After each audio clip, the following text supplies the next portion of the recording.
उसी तरह से गुजरात के दो गुजराती जो अपने प्रधानमंत्री और माननीय गृह मंत्री जी हैं, उसी तरह से देश में लोगों को गुमराह करके भटकाने का काम कर रहे हैं। कि बाबा साहब भारत के तन मन प्राण हैं, करोड़ों दिल के अरमान हैं, सदियों से मुक्ति की लड़ाई लड़ रहे लोगों के आन बान शान है, बूझी हारी और थकी आंखों के अभिमान है।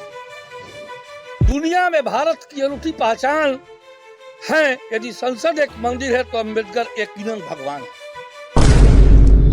जो बाबा साहब के बारे में पिछले दिनों सदन के राज्यसभा में हमारे देश के गृह मंत्री ने जो बयान आपत्तिजनक टिप्पणी बाबा साहब पर की है, उसके खिलाफ कांग्रेस पार्टी पूरे देश में ये आंदोलन चलाने का कार्यक्रम रखा है कि जिस तरीके से बाबा साहब का अपमान राज्यसभा में उन पर तथाकथित टिप्पणी करके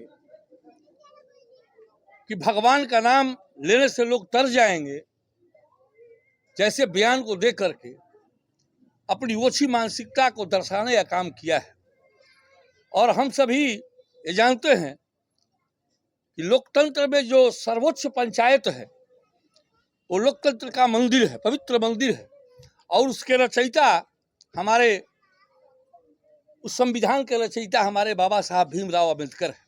तो हमारे लिए वो भगवान है, और वो भगवान नहीं है तो फिर लोकतंत्र का वो पवित्र मंदिर जिसको हम मंदिर के रूप में जानते हैं, वो मंदिर कैसे है?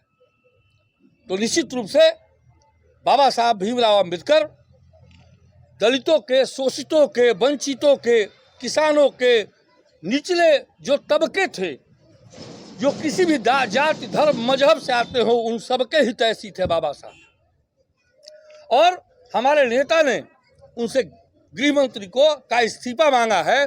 हम सभी कांग्रेस जन जो कांग्रेस के सिपाही हैं, उनको वास्तव रूप में अपने संवैधानिक पद से इस्तीफा दे देना चाहिए था। और मैं बता देना चाहता हूं कि हम सभी कांग्रेस के एक सच्चे सिपाही हैं। और अम्बेडकर कौन है तो मैं बताना चाहूँगा कि बाबा साहब भारत के तन मन प्राण हैं, करोड़ों दिल के अरमान हैं, सदियों से मुक्ति की लड़ाई लड़ रहे लोगों के आन बान शान है, बूझी हारी और थकी आंखों के अभिमान है। दुनिया में भारत की अनूठी पहचान है। यदि संसद एक मंदिर है तो अम्बेडकर यकीनन भगवान है। जिस तरीके से अंग्रेजों ने फूट डालो और शासन करने की नीति देश में अपनाई थी, उसी तरह से गुजरात के दो गुजराती जो अपने प्रधानमंत्री और माननीय गृह मंत्री जी हैं, उसी तरह से देश में लोगों को गुमराह करके भटकाने का काम कर रहे हैं।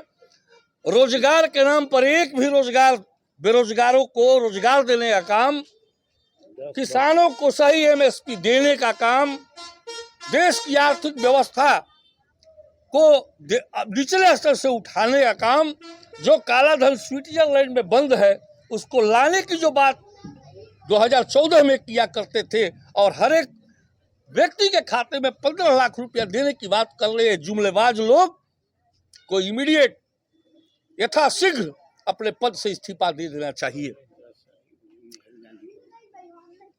चाहता हूं इन तथाकथित भाजपाइयों से कि जो पटेल, नेहरू, गांधी को देश का रोड़ा बताने का काम किया, अब सदन में बाबा साहब के नाम पर भी ये राजनीति करने से बाज नहीं आ रहे हैं। तो हम सभी कांग्रेस जन और देश के करोड़ों के दिल में वास करने वाले बाबा भीमराव अम्बेडकर के इस अपमान को बर्दाश्त नहीं करेंगे और माननीय गृह मंत्री से तत्काल इस्तीफे की मांग करते हैं कि वो अपने पद से इस्तीफा दें और भरे सदन में जनता से माफी मांगने का काम करें। आगे क्या रणनीति होगी आप लोगों? अभी रणनीति है कि हम सभी कल एक ज्ञापन राष्ट्रपति माननीय महामहिम राष्ट्रपति को हम लोग एक ज्ञापन जिलाधिकारी महोदय के तरफ से देने का काम करेंगे। और इसके बाद अखिल भारतीय कांग्रेस कमेटी का जो निर्णय होगा, हम सभी इस आंदोलन को आगे बढ़ाने का काम करेंगे।